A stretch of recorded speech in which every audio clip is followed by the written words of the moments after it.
सबसे ज़्यादा अगर कोई योग्य है इस देश के अंदर तो बहन कुमारी मायावती योग्य है।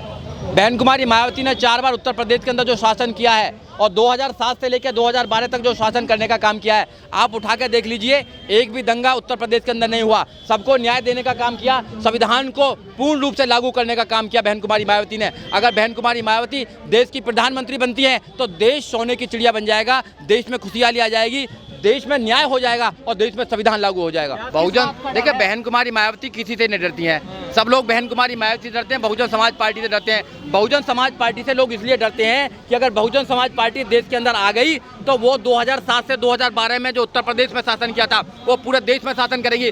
0 बैलेंस पर बच्चों का एडमिशन होगा।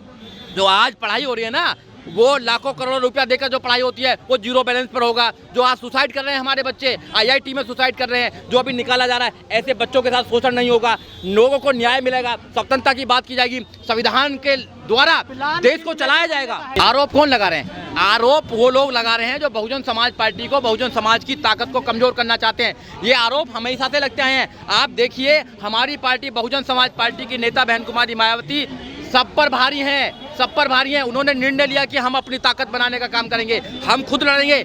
हम कैसे भीख मांगने चले जाएं क्या किसी से? वोट हमारी ज्यादा है, राज हमारा होना चाहिए और हम उनसे मांगे कि हमको सीट दे दीजिए, हम नहीं मानेंगे। देखिए, हम किंग बनने का प्लान है, किंग मेकर का नहीं, हम किंग बनेंगे। आप देखना, मैं आपके चैनल के माध्यम से बहुजन समाज के लोगों को कहना चाहता हूं कि अब 2024 में मौका है, अपना सरकार बनाइए, अपनी पावर बनाइए। ऐसा कौन सा व्यक्ति है जो अपने घर को तोड़कर दूसरों को घर को मजबूत करता है? बताइए, अपने घर को मजबूत कीजिए। माननीय काशीराम साहब ने अपना पूरा जीवन लगा दिया उस घर को बनाने के लिए, तो इसलिए अपने घर को मजबूत कीजिए। अगर घर एक बार मजबूत हो गया तो जो शोषण हो रहा है, आज जो शोषण आप देख रहे हैं, ये किसी बहन बेटी पर, किसी भाई पर कभी शोषण नहीं होगा। ये शोषण इसलिए हो रहा है क्योंकि तुम्हारी कोई राजनीतिक पावर नहीं बनाई आप लोगों ने। आप बहकावे में आ जाते हैं, आप दुष्प्रचार में आ जाते हैं और आप दूसरे लोगों की बात करने करते हैं कि बहुजन समाज पार्टी तो कमजोर है, कमजोर है। हम कमजोर नहीं है, हम सरकार बनाएंगे और अगर सरकार भी नहीं बनी तो हमारे बिना सरकार नहीं बनेगी किसी की भी। हम इतनी पावर में आना चाहते हैं और जिस दिन हम इतनी पावर में आ गए, ये सरकार हमारे अकॉर्डिंग चलेगी। इस देश में किसी व्यक्ति की कोई भी मजाल नहीं की जो संविधान बदलने की बात करते हैं। चुनाव लड़का किसको फायदा होगा? बसपा को? वो बहुजन समाज पार्टी को फायदा होगा। वो अकेले लड़ सकते हैं, वो भी तो लड़ते हैं अकेले। बताइए, दिल्ली में कौन? दिल्ली में आम आदमी पार्टी अकेली लड़ती है, दिल्ली में बहुजन समाज पार्टी अकेली लड़ती है, दिल्ली में बीजेपी अकेले, सब अकेले लड़ते हैं ना। ये स्वार्थ का गठबंधन है, ये स्वार्थी लोग हैं, ये अपनी तरफ सत्ता लेके आना चाहते हैं। इन लोगों ने भी शोषण करा। कांग्रेस जो पार्टी की आप बात करते हैं, अगर यूपी में कोई दलितों पर अत्याचार होता है तो राहुल गांधी पहुंचते, प्रियंका गांधी पहुंचते। अगर राजस्थान में कोई अत्याचार होता है तो वहां कोई आवाज उठाने का काम नहीं करते। तो ये दोहरा चरित्र दो है, ये लोगों को समझना चाहिए। राजनीति में ये जो लोग हैं, ये मुंह देखकर बात करने का काम करते हैं, इनकी करनी और कथनी में अंतर है। मगर बहुजन समाज पार्टी जो कहती है वो करने का काम करती है। बहुजन समाज पार्टी इस देश में संविधान को बचाना चाहती है और जिस दिन इस देश में संविधान लागू हो गया उस दिन इस देश में सारा कुछ सही हो जाएगा, किसी पर कोई शोषण नहीं होगा। कि बहुजन समाज पार्टी के बाद वोट बचानी है, वोट बचानी है। अगर वोट नहीं होता तो हम देश में तीसरे नंबर की पार्टी कैसे होते बताइए? ये मेरा आंकड़ा नहीं है, इलेक्शन कमीशन का आंकड़ा है। वोट है जब तो हम तीसरे नंबर की पार्टी हैं। हमको इग्नोर किया जा रहा है, हमें सदियों से इग्नोर किया है। पहली बात नहीं है कि हमारी ताकत को इग्नोर नहीं किया जा रहा है, अब हमेशा से इग्नोर किया जा रहा है। इसलिए हम आपको बताना चाहते हैं, हम तीसरे नंबर की बड़ी पार्टी हैं बहुजन समाज पार्टी। उसको इग्नोर, ये जानबूझकर मानसिकता है इनकी, एक मनुवादी मानसिकता और ब्राह्मणवादी मानसिकता के कोई खत्म नहीं है, आपके कहने से खत्म नहीं हुई है। हमारी पार्टी मजबूत पार्टी है। 10 हमारे मेंबर ऑफ पार्लियामेंट है, एक राज्यसभा का मेंबर है, लाखों करोड़ों लोग हमारे वोटर्स हैं, सपोर्टर्स हैं। हम एक विचारधारा के काम कर रहे हैं और विचारधारा कभी खत्म नहीं होती है। मनुवादी लोगों ने एक प्रकार से आप लोगों को रूमर फैलाने का काम किया कि बहुजन समाज पार्टी खत्म हो गई है और गांव-गांव जा जाकर लोगों को बहकाने का काम किया है। हम गांव-गांव जाकर लोगों को तैयार कर रहे हैं कि अपनी पावर बनाइए, अपने घर को मजबूत कीजिए। दूसरों में घर में जाकर आप कभी भी ताकतवर नहीं बन सकते हैं। दूसरे के घर वाले कब आपको कान पकड़ कर निकाल दें, ये उनका भरोसा नहीं। आपने दिल्ली में देखा ना, राजेंद्र गौतम जी को देखा आपने? बाबा साहब डॉक्टर अम्बेडकर की बात करने वाले 22 प्रतिज्ञा कर लेते हैं तो कान पकड़ कर उनको निकाल दिया जाता है। दूसरी पार्टियों में आप पूछ की तरह हैं, आप लंबे तो हो सकते हैं, ताकतवर नहीं हो सकते। बहुजन समाज पार्टी में आपकी अपनी पार्टी है, आपकी अपनी परिवार है, आपका अपनी ताकत है, उसको बनाइए, उसको आप बिखरने मत दीजिए। आपकी गलत फहमी है, हमारे लोग साथ नहीं है, हमारे लोग साथ नहीं है भैया, हमारे लोग साथ नहीं होते तो कम से कम पढ़ाई करो। आप जाओ इलेक्शन उस पर जाइए, कमीशन पर जाइए, इलेक्शन कमीशन की वेबसाइट देखिए। बहुजन समाज पार्टी देश के तीसरे नंबर की पार्टी है। वैसी पार्टी बन गई अगर लोग नहीं है तो हमारे एग्जाम देके बनते हैं क्या? वोट जब डालते हैं, जब तीसरे नंबर की पार्टी बनती है। और जिस दिन आप अपने अधिकारों के लिए खड़े हो जाओगे, उस दिन बात बन जाएगी। अपनी पार्टी को मजबूत बना लीजिए और ताकतवर बना लीजिए, उस दिन तुम न्याय देने वाले हो जाओगे। लेकिन बहन जी पे भरोसा नहीं करते हैं, कुछ दल कह रहे हैं तो कभी भी दूसरी पार्टी जा सकते हैं। अगर बहन जी पे भरोसा नहीं करते तो इस देश में ऐसा कौन सा बहुजन नेता है जिस पर भरोसा किया जा सकता है? बहन कुमारी मायावती, जब सारंगपुर के दंगे हुए तो बहन कुमारी मायावती एकमात्र नेता हैं जिन्होंने राज्यसभा से इस्तीफा देने का काम किया। जब बहन कुमारी मायावती की सरकार उत्तर प्रदेश में आई तो जीरो बैलेंस पर एडमिशन करने का काम किया।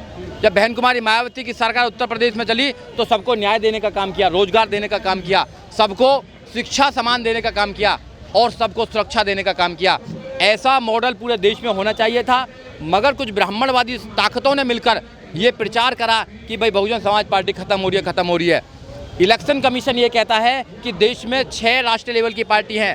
पहले नंबर पर बीजेपी है, दूसरे नंबर पर कांग्रेस है और तीसरे नंबर पर सबसे बड़ी कोई पार्टी है तो बहुजन समाज पार्टी है। और हमारे लोग ही खुद कहते हैं कि बहुजन समाज पार्टी खत्म होगी। भैया कैसे खत्म होगी? कौन सा आंकड़ा लगाते हो? कौन सा आंकड़ा लगाते हो? वोटिंग के आधार पर पार्टी नेशनल लेवल की पार्टी बनती है। जब कोई तुम्हारे पास में नेशनल लेवल की पार्टी है तो तुम्हारे पास में कौन सा आंकड़ा है? अरे दूसरे लोग बहकाते हैं, दूसरे लोग दुष्प्रचार करते हैं, आप भी दुष्प्रचार करने लगते हो। उस दुष्प्रचार से बाहर निकलिए, पढ़िए, अपनी ताकत को बनाइए, अपने घर को मजबूत बनाइए। और जो अपने घर को मजबूत नहीं बनाता है, दूसरे के महलों को मजबूत बनाता है, वो महलों में से कान पकड़ के कब निकाल देगा आपको पता भी नहीं चलेगा। यह आपने देखा होगा, जितने भी हमारे नेता हैं वो दूसरी पार्टियों में काम करते हैं, वो दूसरी पार्टियां उनके साथ में कैसा व्यवहार करती हैं, उनके साथ कैसा शोषण करता है, आप सब लोग भली भांति जानते हैं। आपने दिल्ली का उदाहरण देख लीजिए।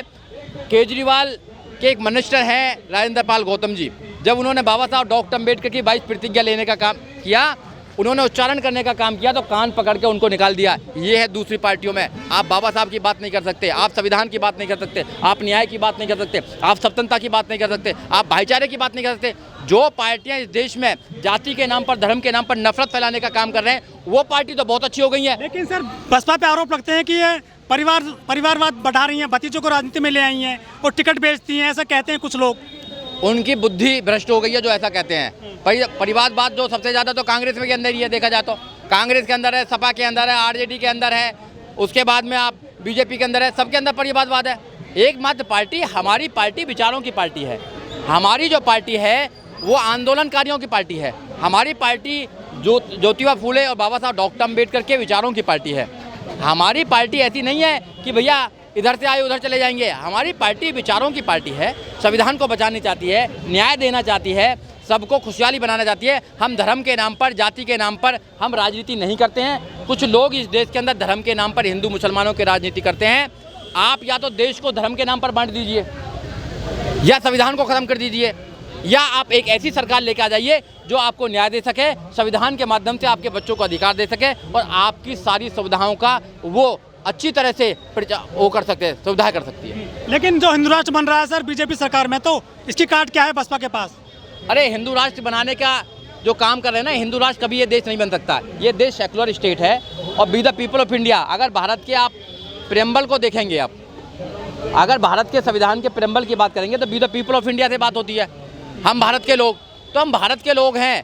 जाति धर्म के नाम पर ये देश नहीं बढ़ सकता है। हिंदू राष्ट्र बना के क्या करना चाहते हैं? मनुस्मृति को लागू करना चाहते हैं। उस मनुस्मृति में तो लिखा हुआ है एक समाज के लोग पढ़ेंगे, एक समाज के लोग लड़ेंगे बहस, एक समाज के लोग व्यापार करेंगे और बहुत सारे लोग उन सब की गुलामी करेंगे। ऐसा लिखा है ना।